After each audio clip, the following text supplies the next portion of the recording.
Welcome everybody to the after church tea time. I'm here with my twin flame Alexandra, and we are joined by beautiful people, Granville and Fabian. Yes, beautiful unionist joined us today to discuss the Eastern sermon for the Church of Union, and the topic was presented to us by Carmel, and she chose to speak about how Jesus loved God. And I thought this was a beautiful sermon for today, for this occasion, and a beautiful sermon to allow us to go deeper in our relationships with God by learning from one of the masters, which is Jesus. And I also loved how she showed us, like Carmel showed us throughout the sermon, how we can do this, how we can love God as well, and how we can see very much like similarities between how Jesus approached his relationship with God and with the disciples, and how we have experienced this as well as unionists and part of the teachings of union. So yeah, who would like to share more about this? What insights did you get? What struck you about today's sermon? Yes, I think for me, having grown up Catholic and then moving to apostolic and moving to other churches, I feel like the message today just kind of puts it in a different perspective.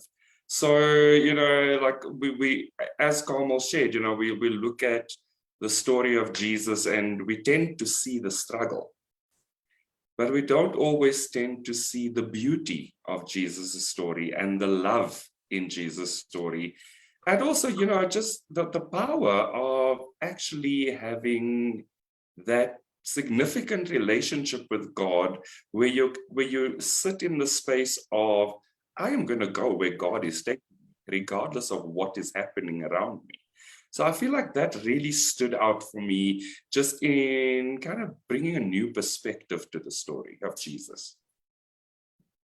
Yeah, I think like when it comes to purpose, Jesus knew even before he was incarnated that all of this is going to go down. All of this is going to happen, including the not so nice parts of his journey, the betrayals, the difficulties with the people not receiving him, and also culminating with the crucifixion and also resurrection. And I resonated because Carmel said that if God would have told her maybe 3 years ago that she would be doing financing, she would be like, no, like that's not for me, and I can resonate with that as well, being like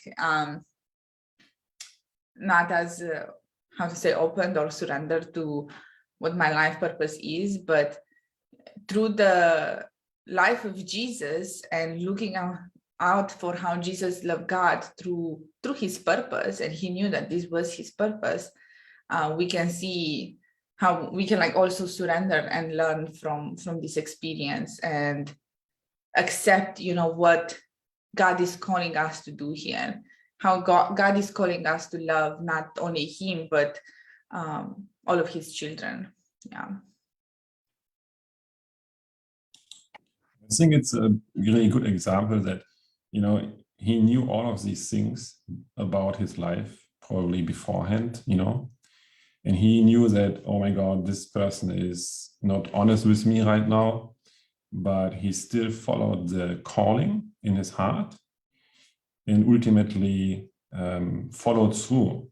And it's a story of trust and faith, and it's a story of being rewarded for that, in the sense that it's a symbol, it's a sign for humanity, of resurrection.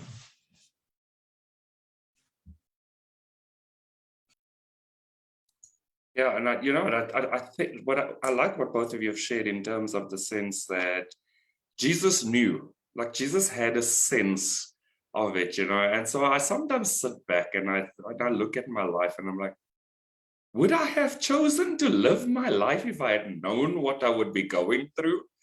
And it just, it kind of just highlights the strength of that surrender and the power of that surrender, that even though you know the story, you still choose to live the story and you still choose to walk the path.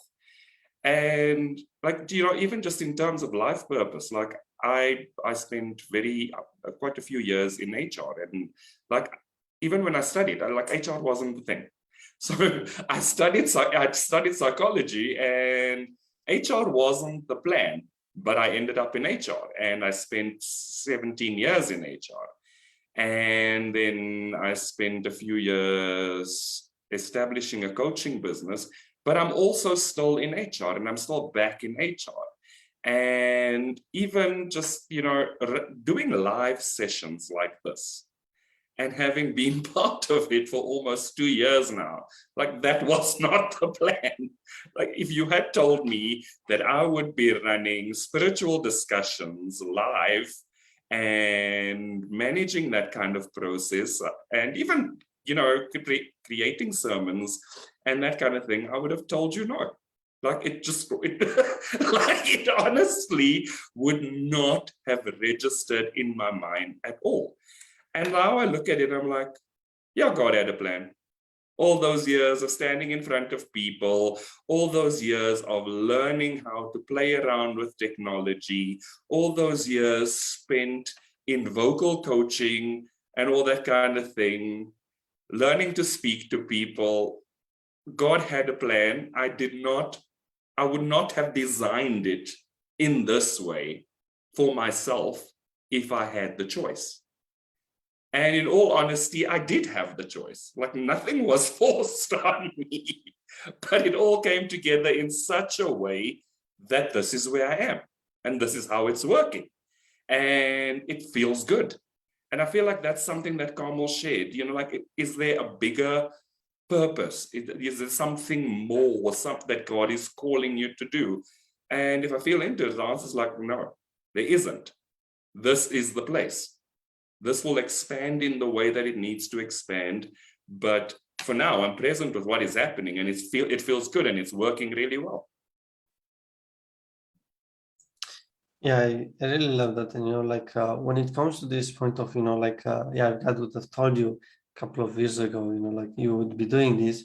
I think the most, would be like for Alexandra, if God would have told you 3 years ago that you would make video games. So no, let's say 4 years ago. 4 years, yeah, it would have been, I would have had the same reaction. I can relate. And even about, as Granville said, we're also holding these discussions and doing sermons ourselves, and it was like, no, that's not me. Like if you have told like my little metalhead 17 years old that I would be doing this, it would be like, what? Yeah. What in the earth just happened in between here and now? Because it seems like so out of way. But I agree with Granville about following kind of like the good feeling and connecting with God in this space and surrendering towards the higher calling. And I love the questions that Carmel brought in like the sermon that can really help us go deeper to discover that. And if you're asking yourself, is there something better that I could do, something greater? And I feel the same way. Like in my heart, I'm peaceful with doing what I'm doing, and it feels very fulfilling and satisfying. And I can say that in my previous jobs or like experiences in life, or before being a unionist and really grounding into this community and teachings, I wasn't feeling that.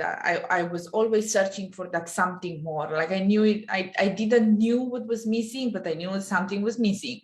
So therefore I was keep searching for it, and I'm very grateful because I feel in this community and through the teachings of union, I have found that for myself. And I feel like everybody who is a unionist or is exploring being a unionist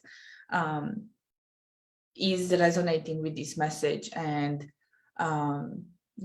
I feel a great deal of love and gratitude in my heart for this community, and for being able to even have conversations like this and talk about subjects like Jesus and the holy celebration of Easter in a way that feels good, and it feels like it's giving to me, and feels like it's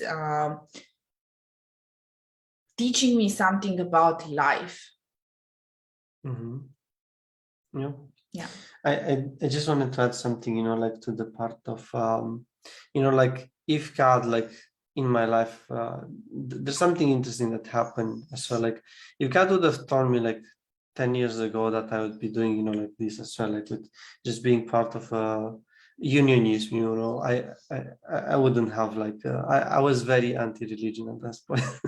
But if God would have told me like 10 years ago that I've been doing coaching, I've been helping people heal trauma, and with MAP, and I've been doing video games. Yeah, I at that point I knew that thing already. So it's kind of funny. Some things I already kind of knew, and I wasn't. Like you, there might be still some things that you are aligned with, and I feel like I had those pieces. Yeah, like Carmel said as well, that she had like glimpses of that, like she was good and naturally good at some things that she was needing in finances, and she wasn't able to see or accept that until right now, when she surrendered more into her purpose. Yeah. So either you know it from the beginning, either you're working through something, that's okay. You're gonna arrive at your purpose if you choose to. For me, it is playing video games as a teenager and dancing in the nightclubs, And then this is where I am right now. But it's all good, and it's all part of a bigger picture, and it's eventually all coming together. Yeah. And there's so many different things, like data and psychology and coaching and all of these things, but eventually they all belong together. They are all one, right? They are all one thing, and it's guided by divine intelligence.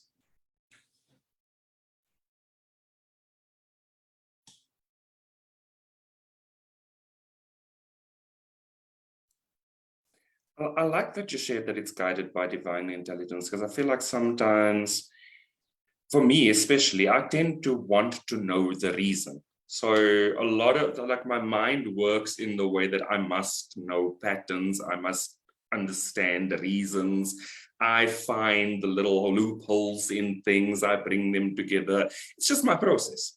So I can't blindly just accept something. But the thing that I like about it is that there's a deeper level of faith to it. There's a deeper level of faith to understanding that everything has worked out in the way that it has worked out for a reason. And each component I get, I say yes to, and I take it to the extent that I can. And then that component feeds into something else, or it clarifies something else. So like I always find these little patterns, and it's literally, like Brianne's my coach, and we have this conversation all the time. Like my process is like, I have to unpack it. Like I will probably, if you gave me a suitcase, I'd probably even unpack the dust in the suitcase kind of thing, because I need to understand these things. And I think, that's just what God has given me in terms of a very inquiring mind. But I'm not curious about everything. Like I'm curious about the things that attract my attention. I'm not curious about things that literally mean nothing in my life. So like when Carmel shared about being good with numbers, like I'm good with numbers to a certain extent. Like I can probably remember numbers quite easily, but would I go into finance? No. But would I look at budgets within an HR system and understand where there's gaps and what needs to be unpacked? Absolutely. So I just kind of feel like it comes together. So like I was that mathematical child. Like I did really well in mathematics, but like that would not have been my career. I would probably have been super bored with numbers in my life all the time. But now I can use those numbers in understanding what's actually happening when it comes to budget cycles and people's salaries and those kind of things, and seeing discrepancies within a payroll and those kind of things. So I feel like, like that super intelligence, that divine intelligence, that's kind of the golden thread, gives me the leeway to have faith, gives me the leeway to understand that I may not know the purpose of something in my life right now, but it always feeds into something else. And it always allows me to do a better job in the space where I am doing the job. So, and I feel like the thing that stands out for me is that there's always intelligence behind the design, even if we don't understand it. But because of the fact that we realize that there's intelligence behind the line or behind the design, we can kind of go back, sit back and go, I can have faith that this makes sense. I can have faith that this will reveal itself. And all I'm doing is walking that path in the process of uncovering, becoming aware, or it being revealed at a deeper level.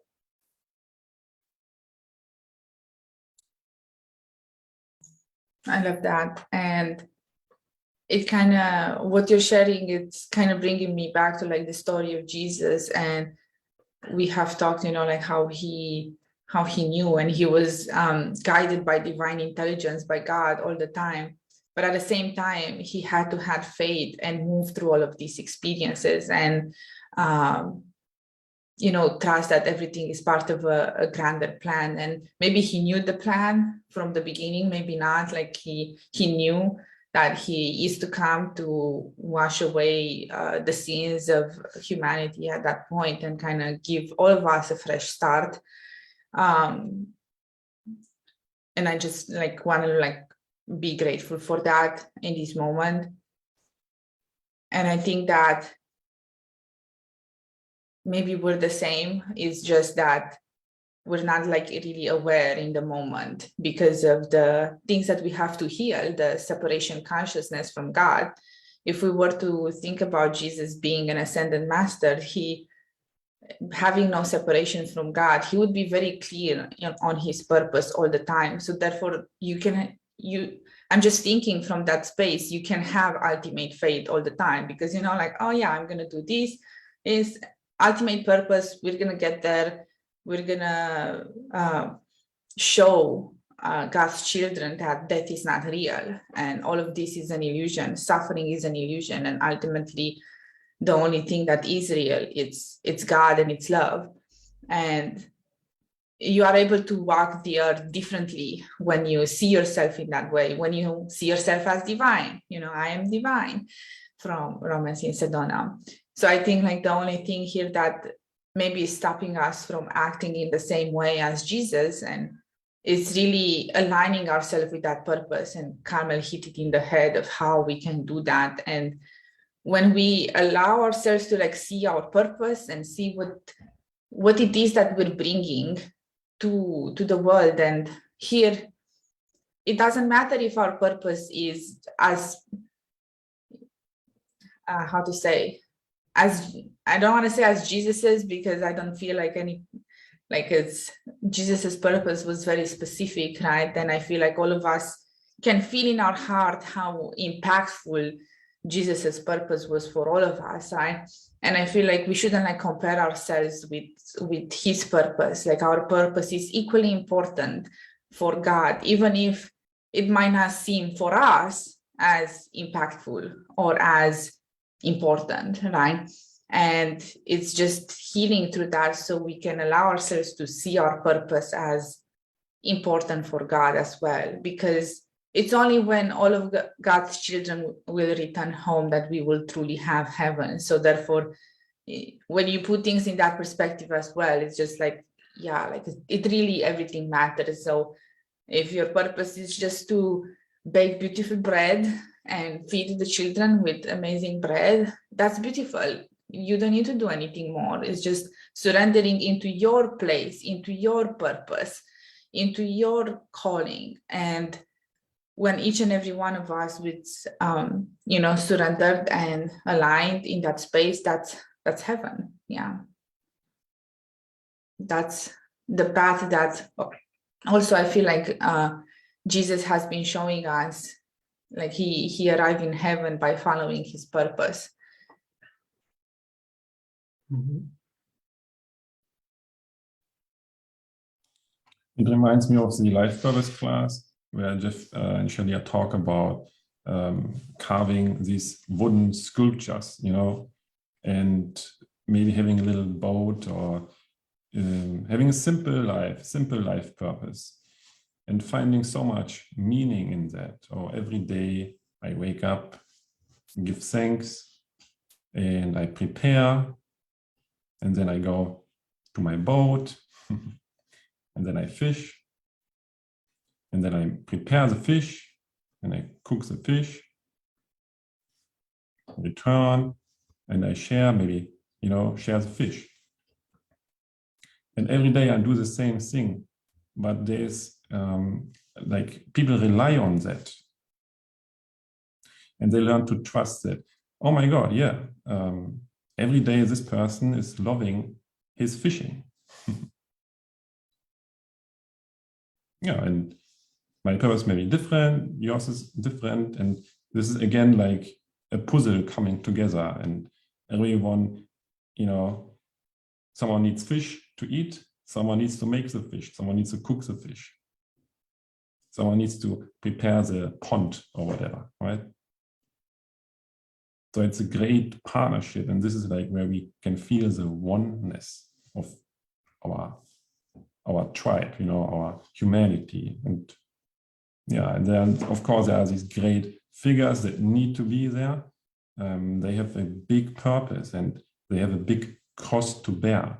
And so that is also true with Jeff and Shaleia, right? They have an immense purpose and probably an immense cross to bear. And this is important to remind ourselves of that and to be grateful in what we are receiving here from them. Because if a fisherman needs to go fishing and you eat the fish, Jeff and Shaleia need to do also a lot of work, spiritually speaking, to bring their spiritual fish to their students, right? And immense work is required, and so we can be grateful for that.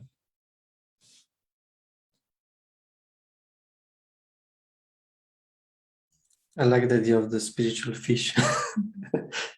You said that got me, and yeah, it's just like this deeper partnership between everybody, and it's really beautiful to see it unfolding. And of course, like if you look from this perspective that you brought here, how everybody has their piece, and it's kind of equally important.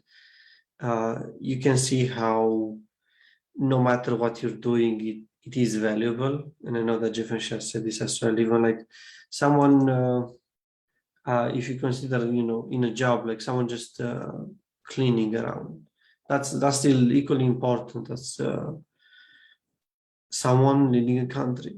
Like without that person, there would be mess, and you wouldn't be able to have all of that. So it's so much when it comes to this, so much partnership that goes into this. So yeah, I think that's really nice.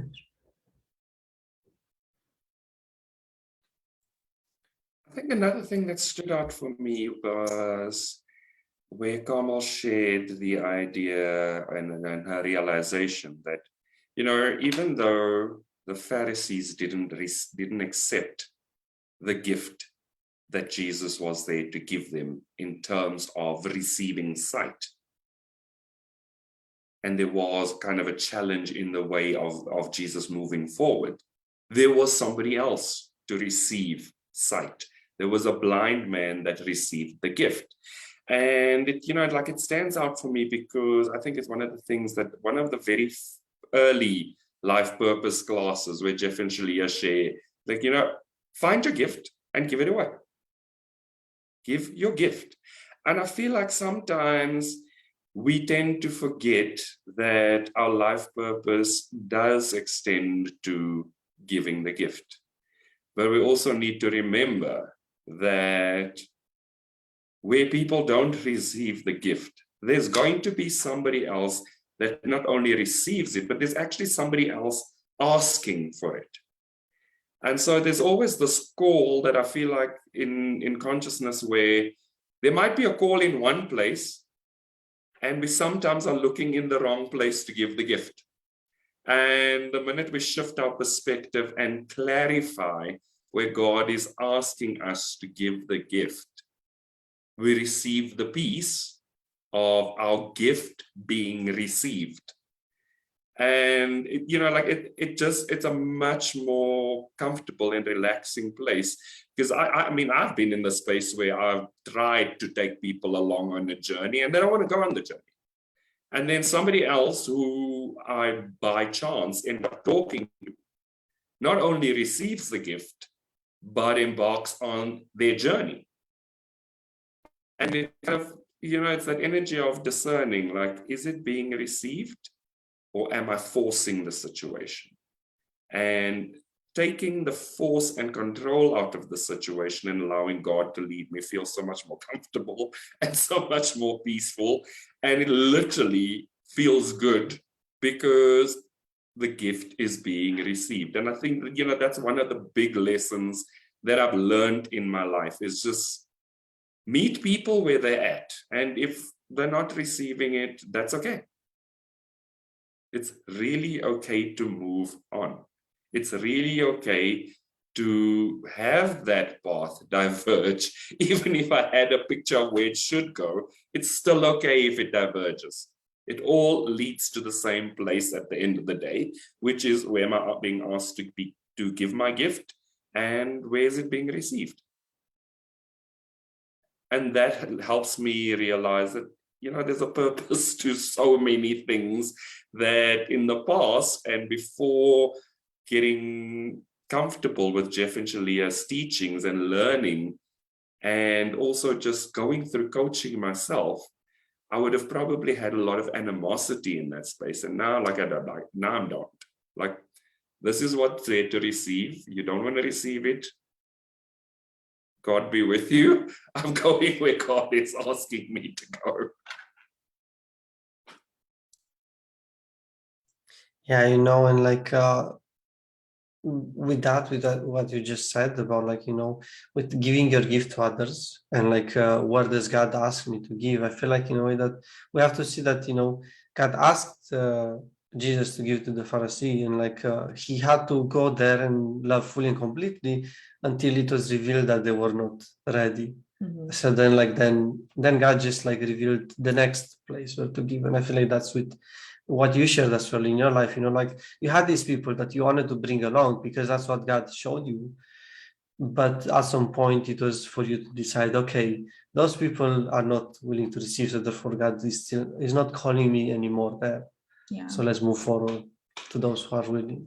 Yeah, and here it's important to see that, we may not be fully aware of God's plan.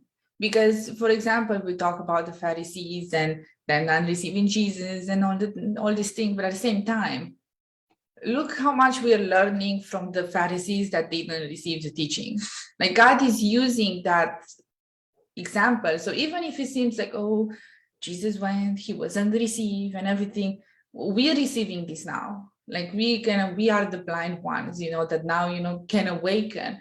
And it's not about the Pharisees themselves. Like, Jesus had to go and encounter that resistance, so to say. So afterwards, all of us can learn from that. It wasn't just for those 5, 2, 3, how many people were there. It was for all of us. And that's how God actually sees his plan. If Jesus were to, and I think this is where I'm kind of getting an awareness where I make myself small with things, because if Jesus were to think small and it was like, oh God, I went there and these 3 people didn't listen to me and I got this person, and it was like, oh yes, I got the person, but I didn't get the 5 other people, so I'm supposed to awaken the whole humanity. Look, I'm not doing good enough because it's those 6 people didn't listen to me, right? Well, no, because look, we have a Bible now with this story, and everybody can learn from this experience. It's not about thinking small, because whenever God asks you to give something, even if it might not be received, that was something that God asked you to do. So there's a purpose there. And maybe we don't see this purpose. And Jesus couldn't see maybe this purpose of like all of us, or maybe he did, but you know, there was a greater purpose. And even us, like 2000 something years later, or almost approximately 2000 years later, speaking about this event and learning from it and receiving so much from it, and each and every year returning to all of the gifts that Jesus have given us. And we're learning even from the Pharisees, and even from the people that threw stones and were like, boo-hoo, we're learning.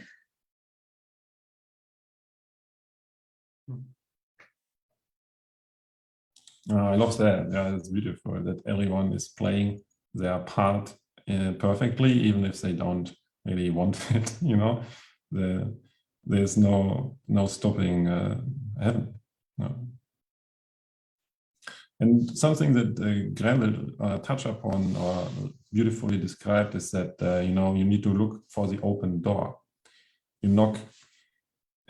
There's this Bible saying like, knock and it shall be opened, or something like that. So that is very fitting today. Yeah, and see, hey, you want the fish, you know? Oh, no, you're good. Okay, well, it's divine fish. So you sure? Okay. It would be rude to keep knocking, you know? You gotta move on and feed all of these other people that really want the fish. But today we do have internet, so that quickens that a little bit. We don't have to go from city to city like Jesus had to do, right? Technology is good.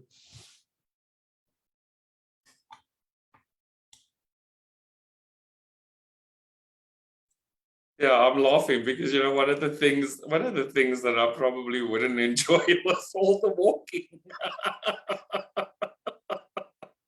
You know, like, you know, and you also, like, when you think about it, like, there's a lot of passion behind the story of Jesus and the story of seeding God's church in the world and seeding God's message in the world. And, you know, like, it comes through in so many different religions. And it kind of, you know, it does require for us to just also, again, to sit back and just to understand the core of the message, the core of what's really common in those religions. And I feel like that's probably one of the bigger lessons for me in being part of the religion of unionism. It's, you know, it brings the things together that we would have previously ignored. I would have ignored it. I wouldn't have paid attention to it. And now, because there are so many people in our community that share from different perspectives, I'm starting to just see the greater connectedness between all of those components. And I think it's, you know, I think it's something that Laurentia and Alexandra spoke to quite earlier. It's like quite a bit earlier. It was just, you know, that energy of releasing separation. And I feel like unionism just takes us deeper and deeper into realizing that there was no separation in the first place.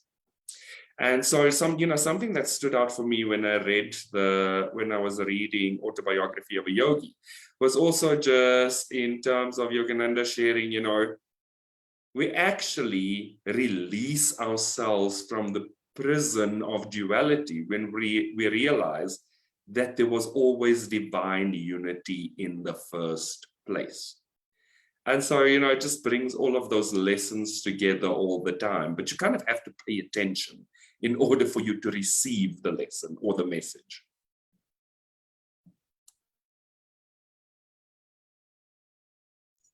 You know, like to what you just said a bit earlier about the walking, we actually have a comment Gabi was just encapsulating what you said, all the walking.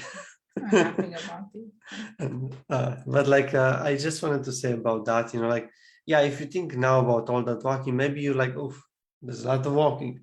But if you're thinking about that period, they weren't having cars or all these transport, so therefore walking it was normal. And like I just remember, like earlier in my life, I had a job at some point that it required me to walk all over my city, and I walked, and like I know for like around, let's say 6 or 7 months, I just walked a lot through the city, and I got to a point where it became so natural and normal to just walk all the time and all day that I didn't have that tiredness. And I feel like that's something that you cultivate with having a lot of walking, and therefore, like, I don't think Jesus had a problem with walking per se, because it was normal, it was part of his purpose. And that's the thing here. Like when I was at the job, it was part of the purpose for me to walk. So therefore, if it's part of the purpose, it won't feel bad. It will feel good. It will give to you. Mm-hmm. Even if right now you look at it, oh my God, all that walking. Yeah. I don't want to do it. So as long as it's part of the purpose, you're going to be supported. And that's what Jesus did. He's going to be supported with everything that he needs to fulfill his journey. Yeah.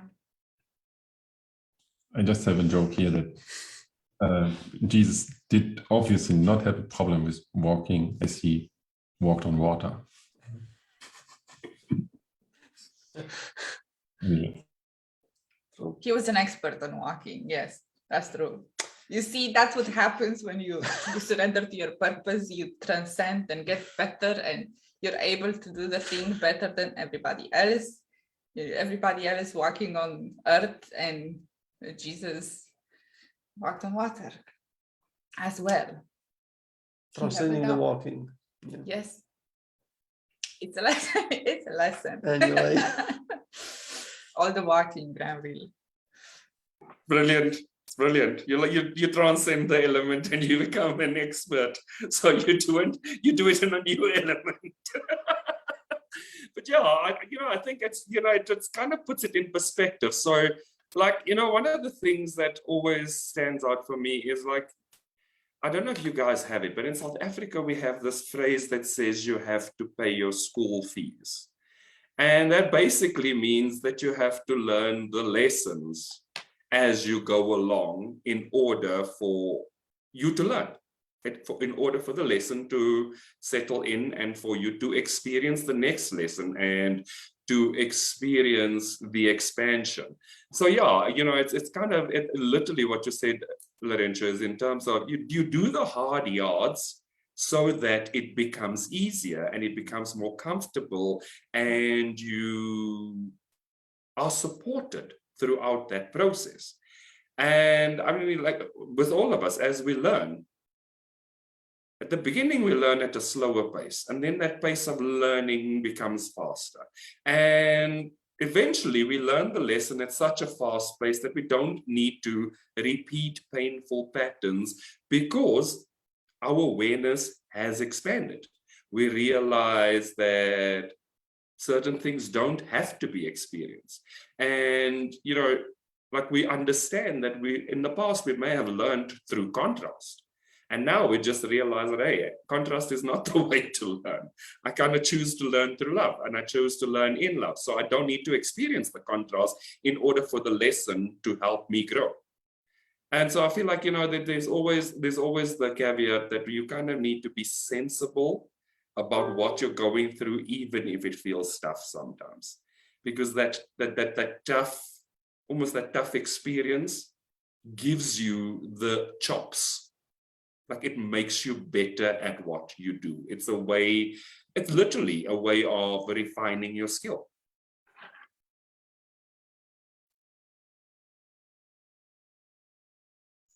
Yeah, I love that. And you said like that quote that you have to pay your school fees. We have like a similar quote that you have to carry your cross. It's kind of like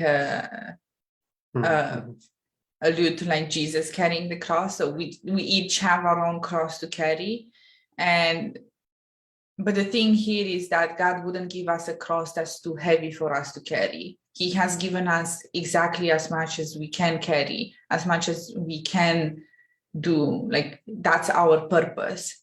It's in a way like our cross to carry. Jesus had his own cross to carry, and we're looking at it and, oh my God, that's a hefty cross to carry. Should I be the one that does the same thing?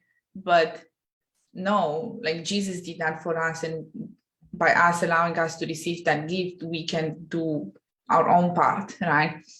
And I feel like that's also part of, you know, the compassion piece. I kind of go back to like Drake's reading and kind of get snippets from there, you know, the compassion card.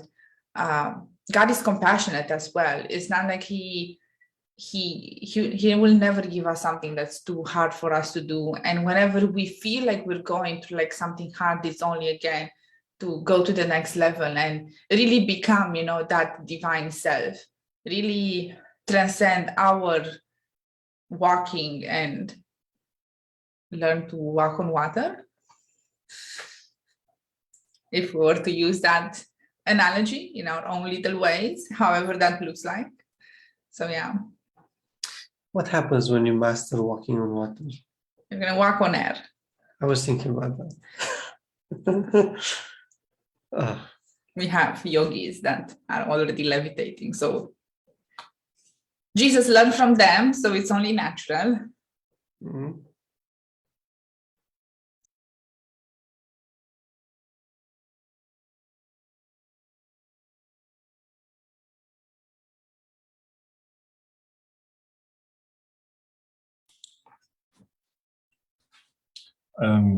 Lots of masters, I guess, yeah, that we can learn from.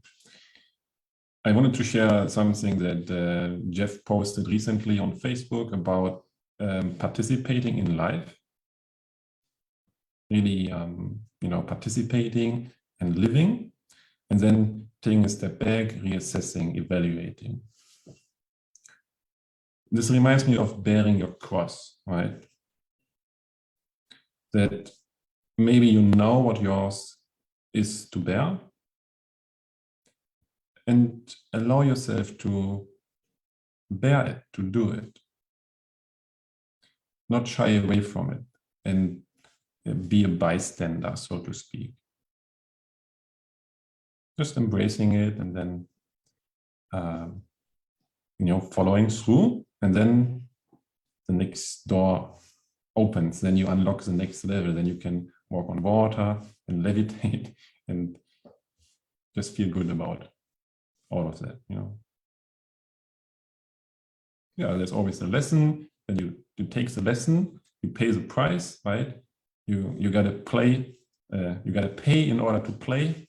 I think this is also a Jeff and Shaleia quote, and then you eventually win. And if you don't win, you learn, which is also winning. Right? So only good there.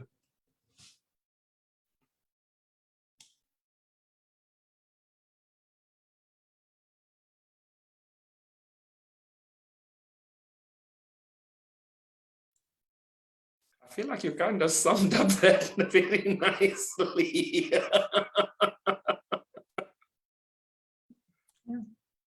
Yeah, and we have like a comment here from Gabi on Facebook, and she was saying walking on water equals transcending illusion.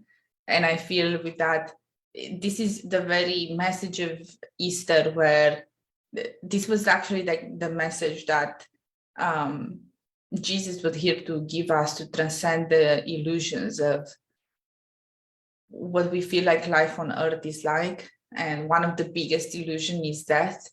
So therefore, that's all that the resurrection is all about, transcending that illusion. And I think like it's very beautiful to see in many ways how Jesus throughout his life was teaching this lesson of transcending illusions and stepping into our divinity so we can be divine, which is, again, reference to Romans in Sedona. I really love to reference Romans in Sedona, and I am divine. Yeah. Mhm. Perfect. Yes.